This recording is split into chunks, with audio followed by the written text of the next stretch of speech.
За зарим уул уурхайн компаниуд олон гараа аргаар ашигт малтмал олборлогчид археологи боловсролын олдвор олсон ч холбогдох байгууллагуудад тушаахгүй байх тохиолдол их гардаг байна. Иймээс мэргэжлийн хяналтын байгууллагаас бүх лицензийн талбайнуудад аль биесээр археологи боловсролын хайгуул хийгээгүй бол лицензийг сунгахгүй байх арга хэмжээ авахар болсон байна. Одоо мөрдөгдөж байгаа соёлын үеийг хамгаалах тухай хууль анх 2001 онд батлагдаж, үүнээс хойш уг хуулинд 4 удаа нэмэлт өөрчлөлт оруулжээ.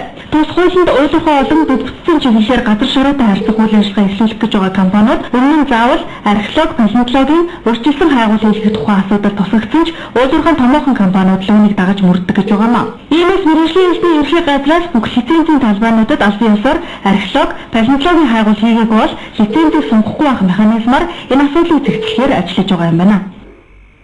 Ханда компаниуд нь болохоор энэ дээр нэг анхаарч соёлын хамгаалалт хэлбэртэй тасалтай байх шийдтэй байна. Тэгэхээр жижиг компаниуд зөвлөмжөөс олцгүй. Дөрвөн гаруй лиценз эзэмшигч байна гэж ч төвөөрөмж байдлаар тийм. Гэтэл өнгөрсөн хугацаанд археологийн хүрээлэн палеонтологийн төвөөс албан ёсоор яг тэр лиценз эзэмшсэн газарт 100 гаруй удаа одоо тамилт судалгаа хийсэн мэт. Тэгээд энэ тоомоос л одоо энэ хуулийн хэрэгжилт одоо хангалттай байгаа нь харагдаж байна.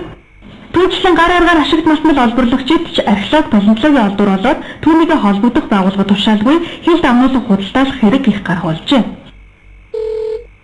Тэгээд нэрэлт тэгээд ишоцтой тэгээд очгоцнаас дуучрал одоо мөрөстэй байгууллага холбоотой амтнаас мэдгэдэггүйгээр өөрсдөө одоо зар зүрх эвдэсүүдтэй ажилладаг байна. Гар аргаар ашигт малтмал олборлогчид одоогоос 20-30 мянган жилийн өмнөх сүүлчийн өсөлтийн цаг үед амьдарч байсан арслан, зан, тэрс, ордон сүхүр зэрэг амьтдын үлдэгдлийг олдог байж магадгүй талаар таамаг байгаа юм байна. Ямар ч тач үйл ажиллагаа явуулж байгаа уул уурхайн компаниуд үүргээ ухамсарлаж хуулиа биелүүлэхийг мэргэжилтнүүд сануулж байлаа.